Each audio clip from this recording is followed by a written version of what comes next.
Nee, die beste en die lekkerste musiek hier op Stream Central. Dit is 04:30, wat beteken dis tyd vir the Pitballs, saam met Lupa Reptiles and Roots. Low. Heartbeat rising. You're tuned to the Pitballs,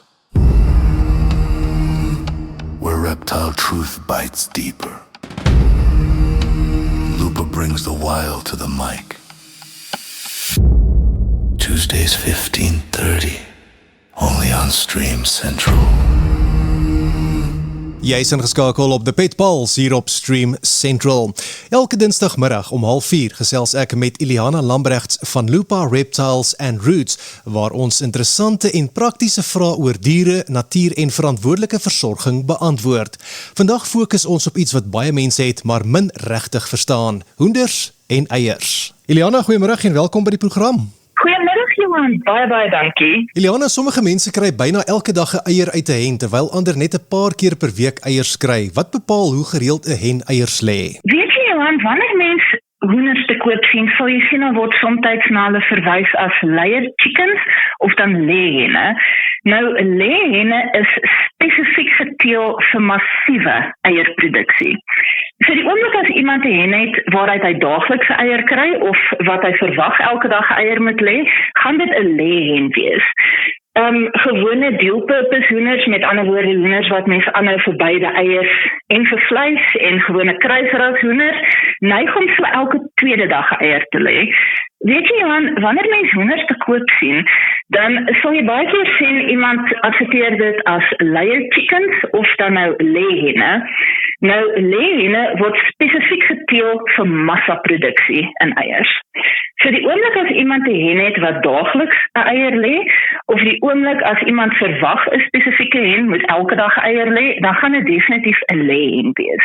Die meeste ander hoenders gaan omtrent vir elke tweede dag vir jou 'n eier lê. Hulle is nou nie altyd 100% op skedule nie, dit wissel maar afhangend van die temperatuur en stres en of hulle verveer ensovoorts.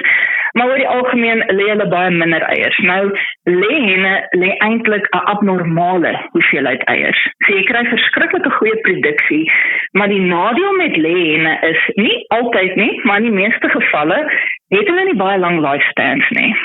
So wat basies gebeur is, hulle lê hulle self eintlik kapot.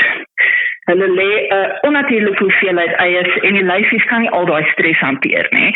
So teen die tyd wat hulle produksie 'n bietjie begin afskaal en hulle 'n bietjie minder eiers begin lê, dan tree daar gewoonlik gesondheidsprobleme in en jy begin van jou henne verloor. Hoekom sien ons so gereeld hoenders wat in sand of stof rondrol? Wat is die doel daarvan? Die hoofdoel daarvan is regtig net dat hulle dit geniet. Dit is 'n geval van chickens being chickens. Dit is vir hulle so heerlik en so terapeuties en so lekker. En weet jy, as ek nou staan en kyk hoe vat hierdie hoenders stofpaddens, dan wonder ek baie keer of ek nie by hulle moet aansluit nie, want hulle laat dit so lekker lyk. Nou, 'n bonus van die stofpaddens is, dit dien as 'n tipe parasietbeheer ook. Iliana, as 'n hen net sit en glad nie eiers lê nie, beteken dit sy is siek of kan daar ander redes wees? In sommige gevalle kan dit natuurlik wees dat sy siek is, maar oor die algemeen gaan dit beteken sy is broeis. So as 'n hen op 'n eiers lê en sy bly net op een plekkie en sy is verskriklik briesend kwaad as jy aan haar probeer vat en sy skree en sy probeer pik en sy pof haar vere, dan beteken dit sy is broeis. So of sy nou op eiers lê en of sy op niks lê nie en of sy dalk op 'n random ou aardappel lê, die hele ding bly dieselfde. Sy glo vas, sy gaan kykens uitbroei en jy moenie met haar mors nie. Nou, as sy wel op eiers lê en jy wil graag hê sy moet kykens uitbroei en die eiers is bevrug, wonderlik, sy doen haar job. Die probleem kan inkom as die eiers nie bevrug is nie, of as sy dalk net op wind lê, of as sy dalk soos ek sê sommer net op ou aardappel lê, want sommige henne na so 'n dag of 2 is hulle oor die broeiigheid en hulle gaan net aan met hulle lewe. Maar ander is baie ernstig oor die situasie en hulle sal omtrent glad nie van hulle imaginary kykens af opstaan om te gaan eet of te drink of 'n toiletbreekie te neem nie. En in so 'n geval kan mens eventually sit met 'n hen wat kondisie verloor, wat gewig begin verloor. So jy wil haar nie net los as hy baie ernstig is oor die broeiigheid nie. Die beste is gewoonlik maar om die area waar sy bly en broeis raak af te blok, dat sy nie daar kan inkom nie. As dit nie moontlik is nie, is dit maar die beste om elke elke keer as jy verby die hok loop, haal haar dood eenvoudig uit, dra haar 'n paar meter weg, sit haar daar op die grond neer en koop haar om met 'n paar snackies. En na genoeg repetitions daarvan sal sy hopelik uit haar briesheid kom. Iliana, hoe veilig is dit vir hoenders om snags buite te slaap, veral as hulle self 'n plek in 'n bos of in 'n oop area kies? Weet jy, Johan, die ongelukkige realiteit is dat daar wel diewe is wat jou hoenders sal steel as hulle toegang kan kry tot hulle. En dan is daar natuurlik roofdiere. Nou afhangend van waar jy bly, het jy miskien rooi katte, jakkalse, mongoose, al daai goed het definitief die potensiaal in hulle om groot skade aan te rig en jou little flock of chickens heeltemal uitmekaar uit te ruk. Maar selfs al bly jy nie op 'n plek waar daar jakkalse rondloop nie, katte en honde is nog steeds 'n groot probleem. Daar is ongelooflik baie mense wat hulle katte los om net te kom en gaan soos wat hulle wil. En dieselfde met honde. En selfs al bly in 'n area wat jy kan sê, ag, hier's nie eintlik katte nie, en hier's nooit 'n issue met los honde nie. Al wat dit vat is een keer vir 'n kat of 'n los hond om uit te kom. En hulle ontdek toevallig jy hoenders in 'n bos en daar het jy nie meer hoenders nie. So enige tipe roofdier, as hy even 'n effense kans het om jou hoenders op te vreet, dan gaan hy daai kans vat. So die beste is altyd om 'n hok te hê, spesifiek vir hulle om in te oornag. So jy wil 'n lekker predator-proof hok hê, dit help nou nie, dis 'n flimsy draadhokkie en iemand se wors van kan hy dwars deur hom skiet of 'n kat kan daar deurkruip, né? So belê maar 'n bietjie, spandeer 'n bietjie tyd en moeite, maak 'n ordentlike predator-proof hok en terwyl mens besig is, sê ek altyd, sit sommer 'n slot ook daarop. Nie net 'n latch nie, gebruik 'n slot. En dan vra mense baie keer, okay, maar die hoenders is nou gewoond om in hierdie bos te slaap, hoe kry ek hulle in die hok? Met kos. Mense kan hulle so maklik omkoop met kos. So, wanneer dit skemer raak, kan mens ekstra lekker snackies vat en in die hok gooi en hulle daarin lok en hulle toemaak. Mens kan oorweeg afhangend van die grootte van die hok, om hulle so 2 of 3 dae daarin toe te hou, 24/7, dat hulle leer dit is waar hulle slaap. So, dit is doenbaar.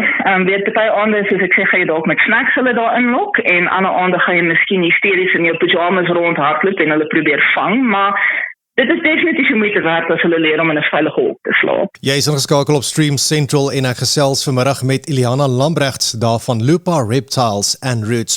Nou Iliana, baie mense gee kombuis oorskiet vir hul hoenders. Is dit veilig en watter tipe kos moet mens eerder vermy? Weet jy Johan, dit is veilig oor die algemeen, natuurlik afhangend van, soos jy sê, watter tipe kos mens gee. Mens kan vir hulle vleiserigheid gee, groente, vrugte, rys, pasta, brood. Hoenders is in feite verskriklik lief vir vleis. Baie mense is onder die indruk dat hoenders vegetariërs is. Hoenders hou meer van KFC as wat ons van KFC hou.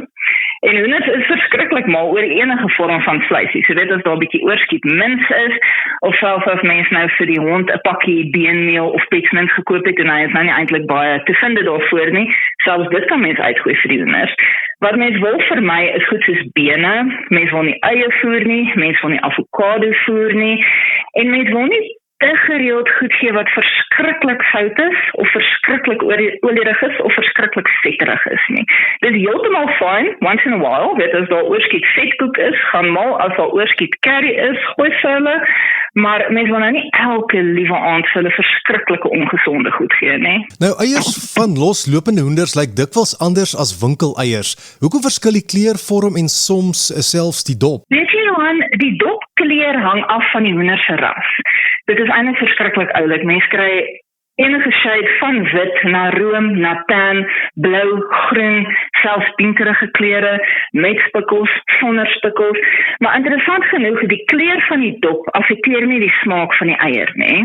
Dan kry mens nou natuurlik groter renne wat groter eiers lê, en kleiner renne wat natuurlik klein pikanini eiertjies lê, en soms lê hy net 'n weird eier wat 'n bietjie lank en maar is, of 'n bietjie kort en rond is. Nou gewoonlik as mens eiers bymekaar maak om aan iemand te verkoop om te eet, dan probeer mense so half die shape normaal hou, weet jy, as nou 'n verskriklike weird eier is, dan hou jy maar eerder vir jouself. Maar die groot invloed as dit kom by smaak, is die hoender se dieet.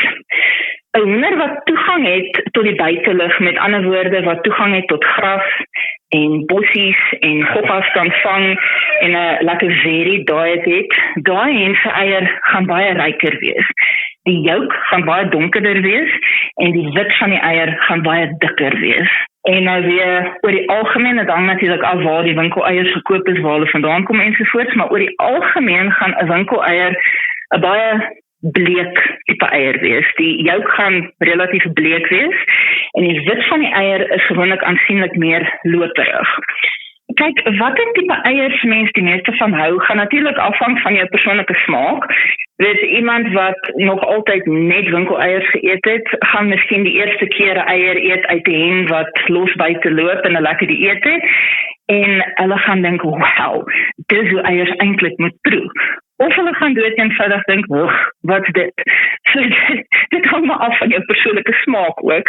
Maar ek vind oor die algemeen, die meeste mense sal sê dat eiers uit henne wat losloop lekkerder proe, ryker is en 'n lekkerder tekstuur het. Maar soos ek sê, dit hang maar af van mense smaak op die ou end. En natuurlik dan ook eiers uit hoenders wat losloop. Daar is heelwat verskillende studies wat sê sulke eiers is aansienlik gesonder as 'n winkeleier wat uit 'n hoender kom wat 24/7 net in 'n skuur op hok is.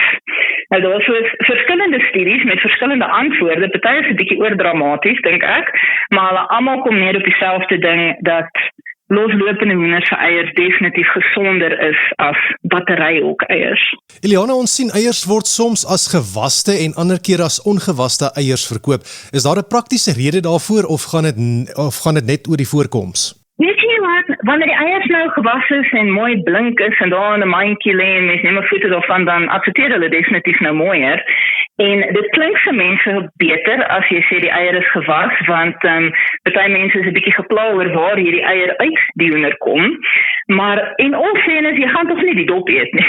Solank as jy nie die dop eet nie, is jy alright as die eier nie gewas is nie. En natuurlik ook as mens kos voorberei, gaan jy mos net jou hande voor en na die tyd ook was. So gewaste eiers is fyn, maar iets wat mens moet weet daarvan, wanneer 'n eier gelê word, het hy 'n laagie om hom wat bloem genoem word. En die doel van hierdie bloem om die eierdop is om die eier binne te beskerm teen bakterieë. So die probleem is, of nie eintlik die probleem nie, maar iets waarvan mens bewus moet wees, wanneer jy die eier was, dan was jy die bloem af. So nou lyk hy mooi, maar hy het geen beskerming meer teen bakterieë nie. So sy shelf life is baie drasties verkort. As mens eiers was, dan sou ek sê sit hulle in die yskas, definitief nie op die counter nie, sit hulle in die yskas en gebruik hulle so gou as moontlik. En as jy nie binne die volgende paar dae of 'n week of wat al hierdie eiers wil gebruik nie en hulle is nog nie gewas nie, los hulle ongewas. Ongewaste eiers, sê die slim ouens, kan vir tot 6 maande hou in 'n yskas. Nou, eerlikwaar, ek het nog nooit 'n eier vir 6 maande in die yskas gehou voorkom geëet het nie. Ek gaan so 'n bietjie vinniger deur hulle, maar dit gee vir mense 'n idee van hoe groot verskil dit maak as mens die eiers ongewas los. So as jy wil hê hulle moet bietjie langer hou en as jy hulle almal nie baie vinnig gaan gebruik nie, mik vir ongewas as jy kan. Eliana, om af te sluit, die term free range word baie gebruik. Is free range altyd beter of hang dit af van hoe dit regtig toegepas word? Weet jy Johan, free range klink baie nice en ek dink wanneer die meeste mense dit hoor, dan sien hulle in slow motion die henne huppel deur die veld en hulle jaag skoenlappers en ons blommetjies en ons speel pragtige musiek, maar die realiteit daarvan is definitief baie, baie anders, afhangend natuurlik waar die hoenders vandaan kom. Om te voldoen aan free range standaarde vat regtig nie veel nie en dit is nogal 'n mondvol om al die details deur te gaan, maar kortliks gestel, dit is nie henne wat vry deur 'n veld huppel nie, absoluut glad nie. Vir mense die graag meer wil weet daaroor, sou ek definitief sê Google die standaarde vir al hierdie terme in Suid-Afrika, dat mense 'n beter idee kry wat dit beteken.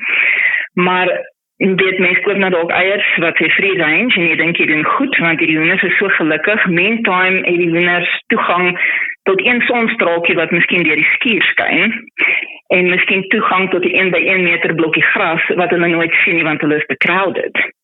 En selfs mense wie privaat eiers verkoop, hulle kan sê farm fresh, maar dit kan nog steeds batteryhokke in hulle garage wees. Maar kyk, daar is al klaar soveel komplikasies in die wêreld.